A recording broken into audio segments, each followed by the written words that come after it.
All right, well, I wanted to do a little video documenting this build.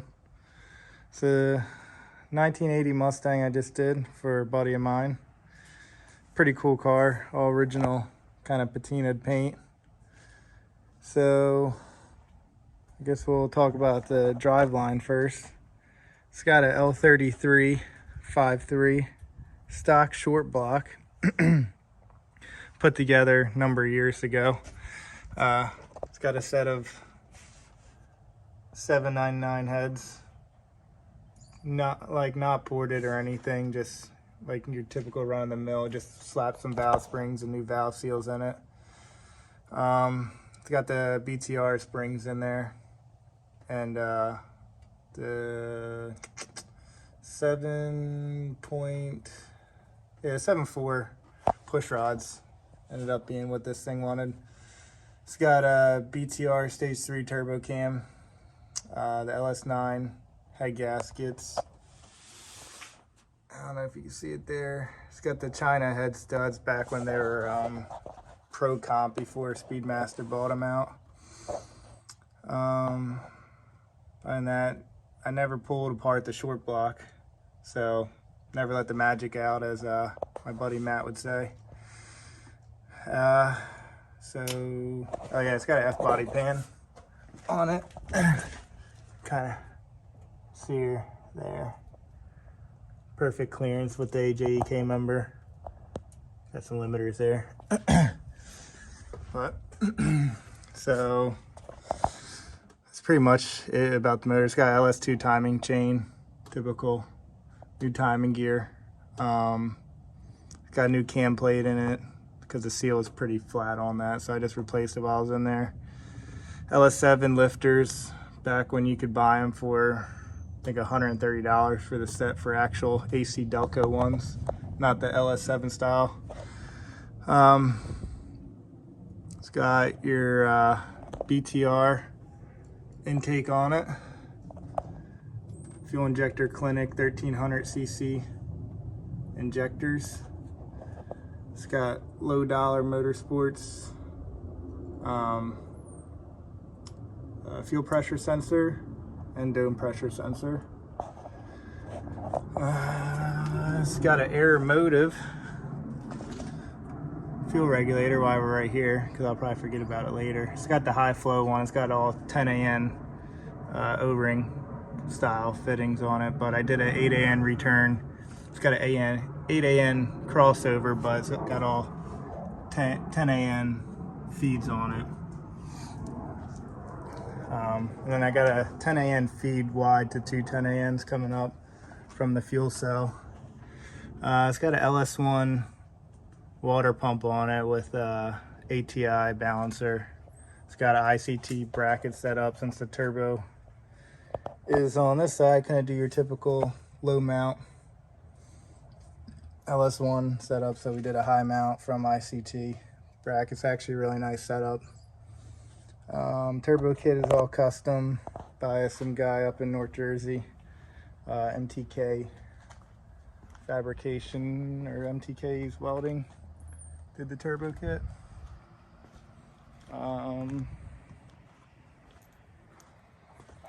Let's see. And then back to this. It's got a set of China LS3 Camaro headers on it. So that's just been V-banded. So pretty simple there. You don't need to buy no high dollar, headers or anything. And then it's got a Champion LS swap radiator. It's got can I say it? There you go. 16AN O-ring fittings on it. So if you want to run AN fittings, or if you want to run regular hoses, it gives you that option. Pretty simple and nice. And then I just went to the junkyard and found a nice big old fan, the coolest thing down with. It's got a Treadstone intercooler. It's their 1000 intercooler. I believe it's 4.5 inches thick. It's got a forced inductions billet 80 with their standard cover. and a 4-inch downpipe going out the fender here.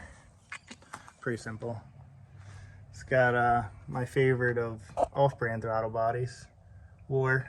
They're pretty good. They're like 147 bucks shipped to your door. Not bad for the price, and there's nothing really to worry about these ones compared to like the $50 ones you see from China. I've always had good luck with those ones. Plugs, I just run your typical BR70S at 18 on the gap, so pretty tight, but you don't need to worry about it. It's got a Cobra Master cylinder, still running vacuum brakes. Seems to be working pretty good. Got the motion brake kit with the, I believe it was a Willwood adjustable proportioning valve. And that's pretty much it for under the hood. Yeah, it's got strange 10-way struts on the front of it. Aerospace brakes. It's got twin 44 millimeter wastegates, or twin 40s. So they're the Gen 5, I believe. What does it say on there? Gen 5?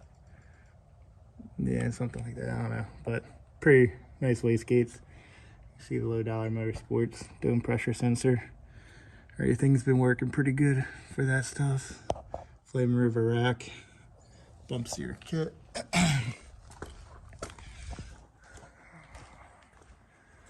So, try to see underneath this thing.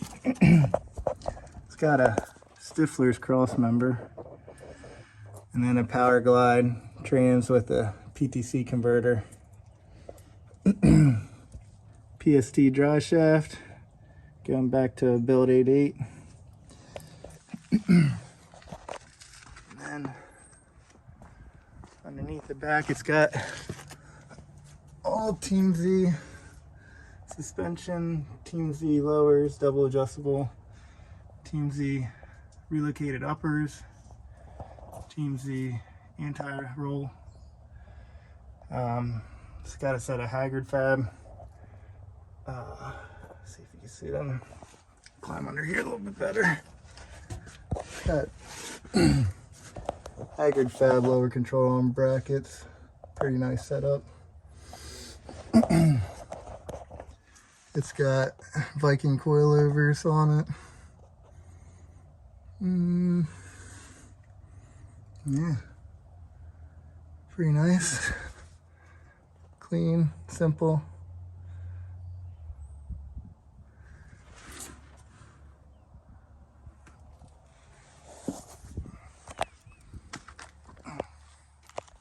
And in the trunk here, it's got the Aeromotive 15-gallon tank with their 5.0 brushless pump. Plenty of pump in there.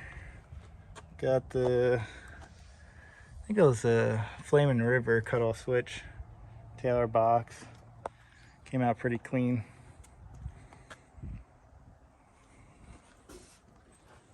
And you can see I just did bulkheads going through the floor, so if you ever got to remove anything, it makes it a little bit easier.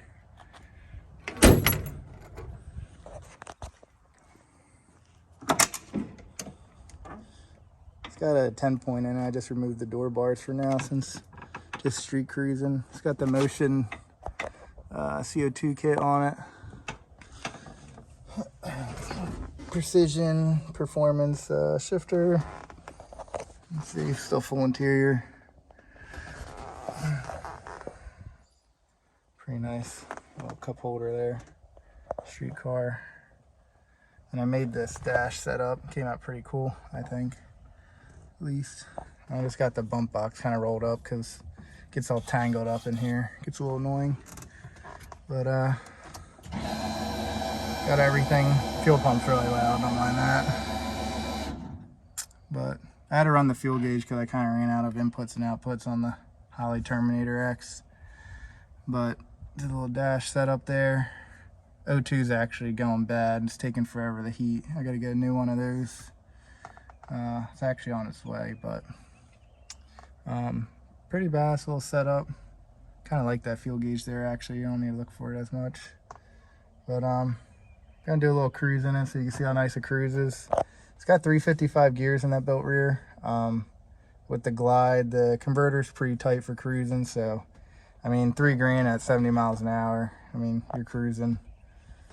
The only thing really that needs to be done is the headliner interior. Other than that, the car's pretty nice.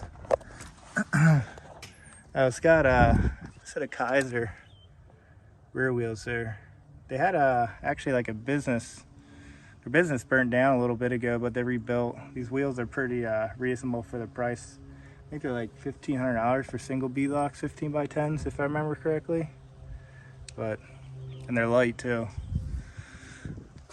But I'm gonna set the camera up in the car and we'll go for a little bit of a ride so you can see what it's all about. But I kind of wanted to document the build a little bit, go over and share kind of what I did and maybe give other people ideas.